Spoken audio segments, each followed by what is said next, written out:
Welcome to another episode of Miranda TV, a visual guide to your city.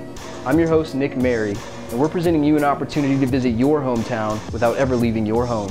And now for some upcoming events that you might find interesting. July 13th through the 15th, at Limelight in Corova, The Art of War, celebrating the culture and competitive nature of hip-hop while incorporating all four of its elements: DJing, MCing, breaking, and graffiti art. Friday, July 20th, the SA Punk Rock Invasion at the White Rabbit, featuring the Pinkerton Thugs and many more. And finally, Thursday, July 26th, Classic Game Fest 2012 taking place at Game Over Video Games, featuring a Street Fighter tournament, Neo Music Puzzle Costume Mania, and Poke Sunday. For more information on upcoming events, check out puropinche.com. In the 1950s, America was riveted by the introduction of a new art form known as comic books, with bright colors, animated action, and a penchant for violence. Comics proved frightening to parents and completely irresistible to everyone else. Fast forward to 2012, and comic books have established their place in American culture, transitioning from a societal plague to inspiration for some of the most profitable franchises in entertainment history, which, if you think about it, would be the equivalent of having a dubstep national anthem in the year 2062. From newspapers to video games, movies to your computer screen, let's go on location to Comicon with our correspondent, Taylor James Johnson. I am Taylor James Johnson of Taylor Trash Productions, and we are here at Texas Comicon. Inside, we're a gathering of nerds, freaks, dweebs, but today, this weekend, they are all winners. Now let's go in there and give some wedgies. Follow me, guys, come on!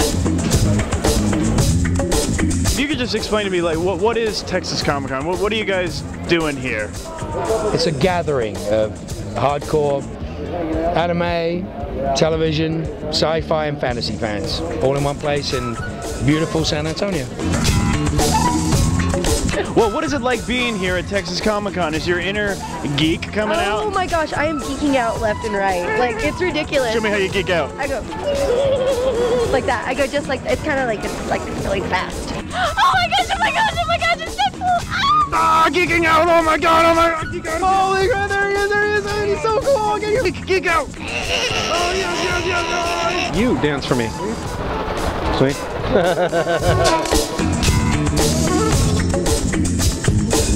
Sir, is the term dork offensive? No. What about nerd? Nah, nerd's fine too. Okay, fine. Some people were offended when I called them that. So, do you care that you're a nerd? Apparently it's offensive.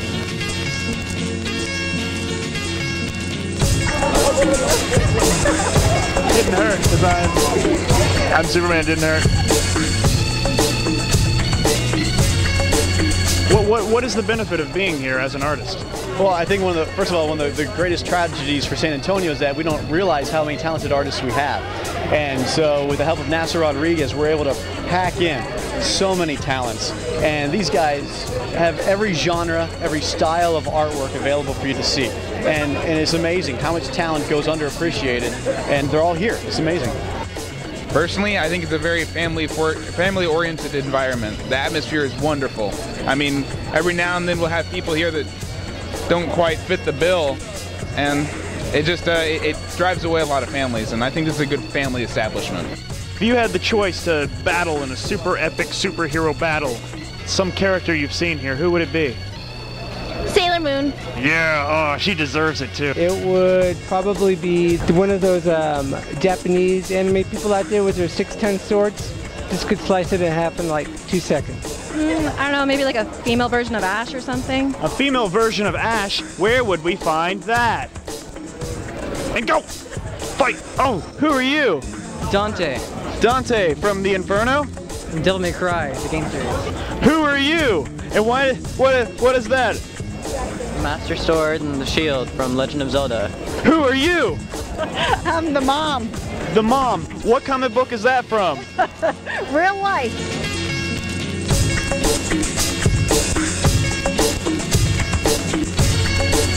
There you go. Oh, I love Texas Comicon. Creepy group hug. Yay, I'm such a creep. Y'all are just like the most beautiful ladies here at Texas Comicon. How does it feel? So good. The only thing that I'm upset about is my friend's getting more photo ops than me. Oh, well. I don't understand why this is, 'cause I mean, I'm wearing less clothing than she is. I'm Jeremy Faber with the 501st Legion. We're here to try to adopt more people into the Legion to support the Empire, to bring law and order throughout the galaxy.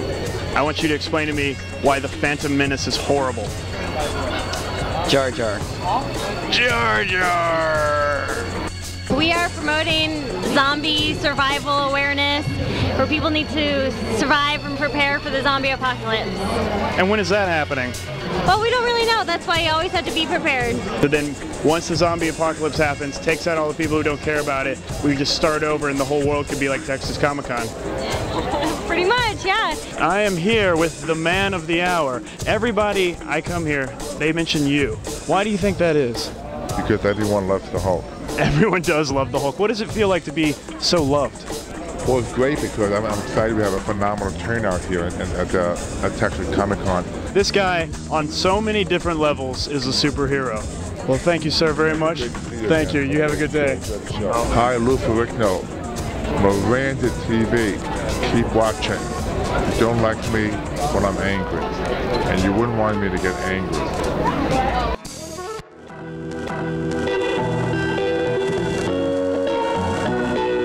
Walking down North St. Mary Street toward Robot Monster Guitars on a hot afternoon in San Antonio, Texas, I found myself reflecting upon not only a cultural shift towards an electronic abyss, but about the state of rock music in general. Thank you guys for letting us come to Robot Monster Guitar. Awesome. And let's go inside and take a tour. Cool. Let's do it.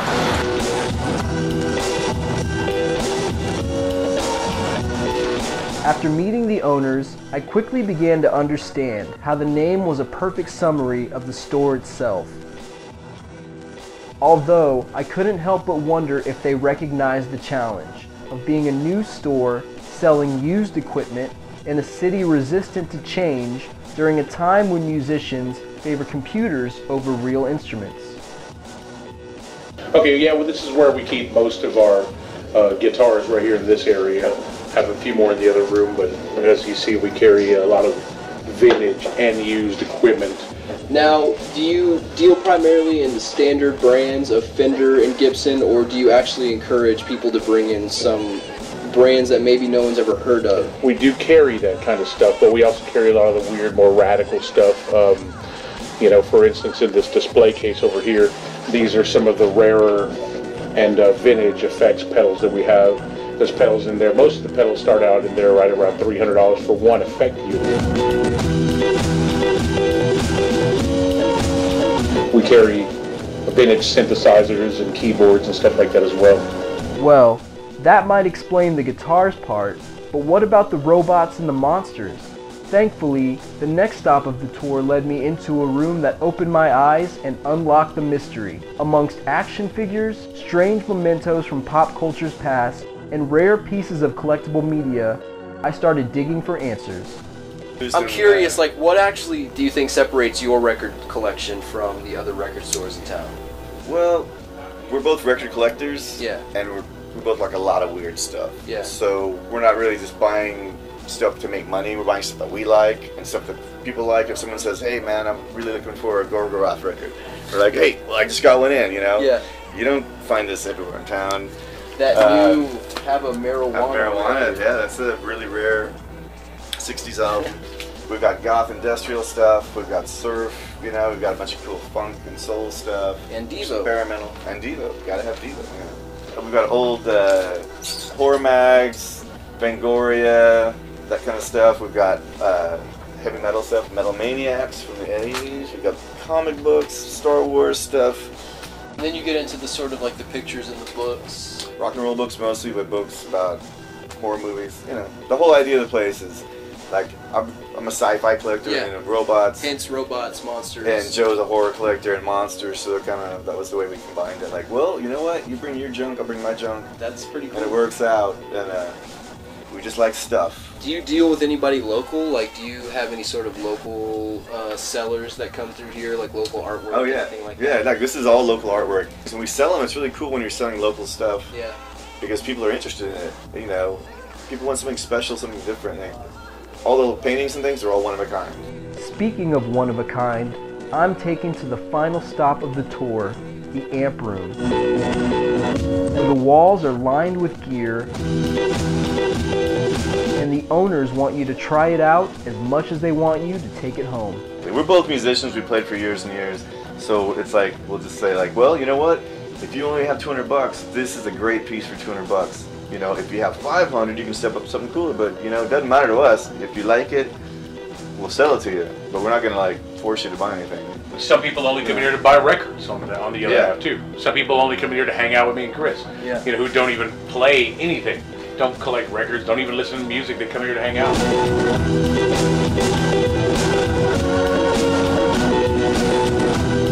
So, yes or no question, have you woken up one single day and been sorry that you have this shop here in San Antonio? Never. Not at all.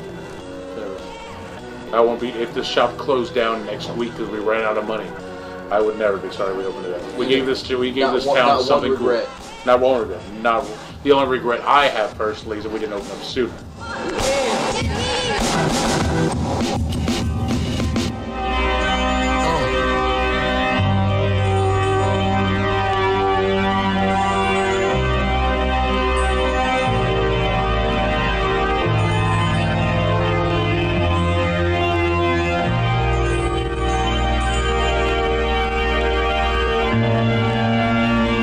I actually feel like putting out the record was much harder than running for office. In politics, what was most uncomfortable was it's your name. You know, it's your name on people's yards. It's your name on those signs in the street, and you're asking people to vote for you. It's not, you know, 3 or 4 steps removed because it's an issue, or it's 1 step removed because it's an album. It's you, and that part I think was really uncomfortable.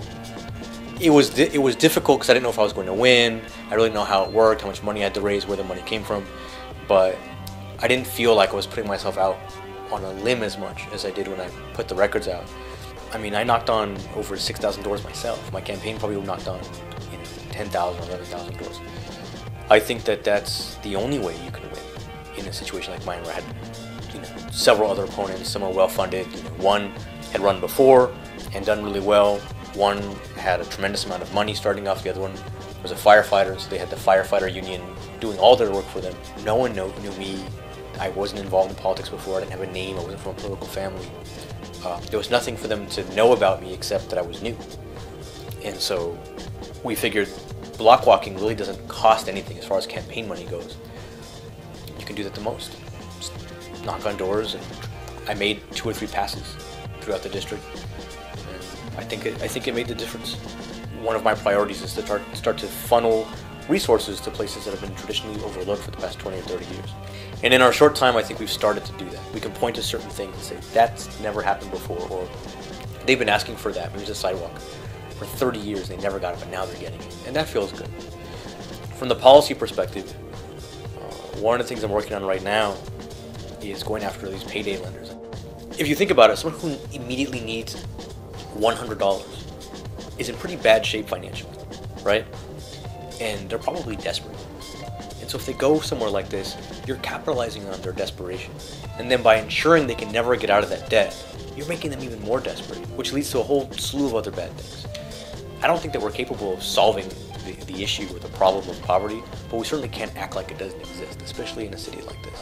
And I believe in the next month or month and a half, we will have a healthy ordinance and a fair amount of support, and we'll pass it. And I think it'll certainly change the landscape of the way that people are treated by these institutions.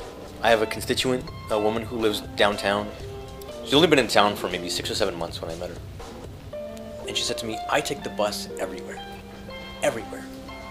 And she'd made it to events all over the district, up by North Star, on the west side. And she said, if I can take the bus everywhere, you can take it also. And so then she challenged me to take it once a week, and I really didn't have a reason to say no. So I started taking the bus once a week. And it's been cool, actually. I've really enjoyed it. What I think it really helped me understand is what that particular experience is like for them, especially for those who have to ride it on a daily basis. right? When it's raining and super hot, it makes you more understanding of where they're coming from, and much more appreciative for the things that you have. So one of the things I learned very quickly was that most artists, if not almost all artists in San Antonio, are working artists, in that they make their art between the magic hours of 11 p.m. and 3 a.m. and then they have other jobs. They do other things to make money or support themselves and their families during the day. And so now that I'm in city council and we have some control over arts funding and arts initiatives, and you know, we're trying to help cultivate that 24/7 art city identity that San Antonio is close to but doesn't have yet. And there's always sort of like the traditional movers and shakers, the ones who have the names that everybody knows, but there's tons of talent that hasn't really been given the proper amount of attention. And I think that I can help do that. I do hope that whenever the time ends that I'm on council or whatever, my political career ends, that people can say, well, we know that he tried really, really hard. Like the guy put in a Herculean effort. I always say I want to John Henry the job, right? I want to do the job until I just keel over. So I would hope that after my time, people say, yeah, he tried really, really hard. And he tried to do good things. I may not be able to execute all of them, but he tried to do things that were meaningful and worthwhile. It's Moments with Madden. It's gonna review some things. It's Chauncey. Hey, when'd you get here? Good to see you again. Welcome to Moments with Madden. I'm Chris Madden, local rock and roller and DJ at KRTU 91.7 FM, Indie Overnight. This is my co-host Chauncey. We're gonna review some things today, just for you. Our first band, from Athens, Georgia, the band is called Of Montreal. They have released their 11th studio album, Paralytic Stocks. It is far out. Very trippy, very crazy, classical music influenced. Also, The Age of Odds by Sufjan Stevens is a major influence on this album. Kevin Barnes pretty much plays all the instruments on the records, and he also produces them. But this time around, he hired some session musicians. Definitely gives this record a different feel. It's a very dense record, lots of things going on.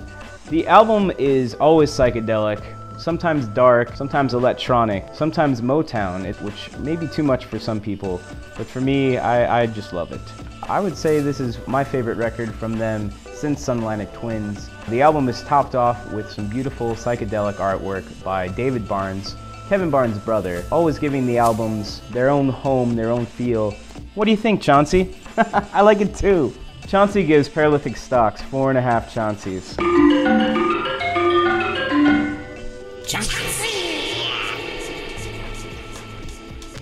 Smashing Pumpkins' 9th album, Oceania, is an album within an album within an album. A 44-song concept album called Tear Garden by Kaleidoscope. Billy Corgan has rebuilt the band around 22-year-old Mike Byrne, winning a spot in Smashing Pumpkins over thousands of other auditions to replace longtime drummer Jimmy Chamberlain. As a big fan of their early work, I feel like it's very close to classic Smashing Pumpkins, though lacks a little bit of magic they had in the 90s. It is less heavy, it's dreamy and sunny, and it is all alternative rock and rollin' all the way through, just like Chauncey likes it. Oceania is my favorite Smashing Pumpkins album since 1998's Adore. Chauncey, what do you think of the new Smashing Pumpkins album? Are you ready to give them a second chance? Chauncey gives Smashing Pumpkins' new album, Oceania, a solid 3.5 Chaunceys.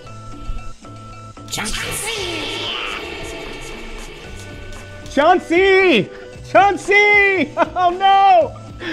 Oh, there you are. Moonrise Kingdom. Just see the damn thing. Wes Anderson is back with his 7th film, soaring with his usual attention to fine details, beautiful art direction, and a quirky storyline. Filmed in Rhode Island, the outdoor landscape is a character in itself, along with a fantastic ensemble cast with Anderson usuals Bill Murray and Jason Schwartzman, and newcomers Ed Norton and Bruce Willis. Jared Gilman and Kara Hayward steal the show as 12-year-old Sam Shakusky and Susie B.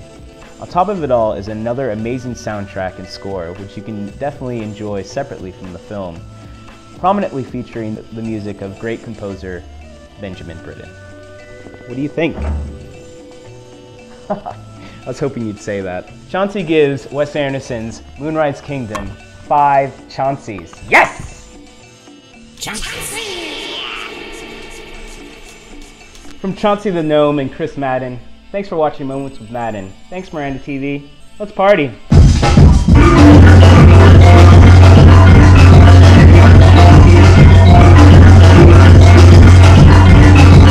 What? There won't be a next time? What do you mean you're getting your own show?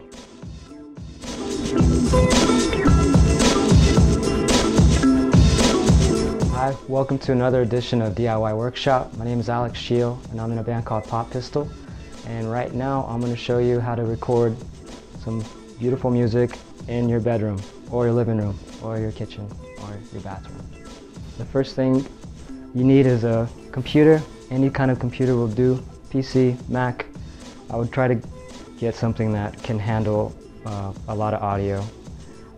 You can get them used and they work the same way as a brand new one. Second thing you need is an interface that gets the sound into the computer. I'm using the FireWire 8-channel interface. You don't need something this big. You can use a 2-channel USB interface that is a lot cheaper and you can pick them up almost any place that sells music equipment. You just need one microphone and one cable and you got most of your stuff done. But if you have the right software and you have an instrument, all you actually need is a cable and you can go straight into the computer and make your guitar sound just like you would if you had a fancy guitar amp. Have headphones, you're going to need them to record because you don't want the mic to feedback. If you want something extra, you get a MIDI controller. That way you can make drum beats and add some different sounds. Most digital workstation software comes with free synthesizers built in. We're going to look at microphones right now. All you need is this microphone. It's a Shure SM57. It's a corduroy regular microphone. It's perfect for guitars, drums. You can even sing into it. It can handle almost any job. But if you want it more specific, we have this, which is a dynamic microphone for kick drums. It's been EQ'd for kick drums and it gives you a thicker sound and it can handle more volumes. And you would get this if you're recording a rock band. This is a condenser mic. It's a large diaphragm. People use them for overheads on the drums. You can get a lot of the crispy sounds. You can pick up a lot of ambient noises, and people use them for vocals. For different vocals, this might be a good choice, but main microphone is the SM57, and that's pretty much all I use for most of my things. First thing I do, since I have many channels, is hook up my guitar. Goes in here, and this actual device, I can hook up a guitar straight into it. It has a guitar in. And just check my signal. There's a little thing that tells you if your signal, and I'm clipping, so I'm going to turn it to where the hardest I hit still doesn't clip. I already have my microphone already hooked up, and that goes into another channel, and and that's good. My sound card is already hooked up to my computer, and on your computer, there's usually in the preferences, once you hook it up through USB or FireWire, you can choose on your preferences where the sound is coming from. In this case, it's coming from the Tascam FireWire 1082. And once I got that selected, I can start going into my computer and arming tracks. And arming a track just means to have it ready to record. Right now I have 4 channels going. One of them is going to be a drum beat. One of them is going to be a vocal track. One of them is going to be a guitar track. The audio track is being manipulated with 4 things that I pretty much always use. An EQ with the low cut, which removes all the low frequencies, which your voice does not really need. A reverb and compression, which keeps the voice at a constant kind of volume. And they usually come built into most software. Now that you have everything set up, it's just a matter of pressing record and starting the experimentation process.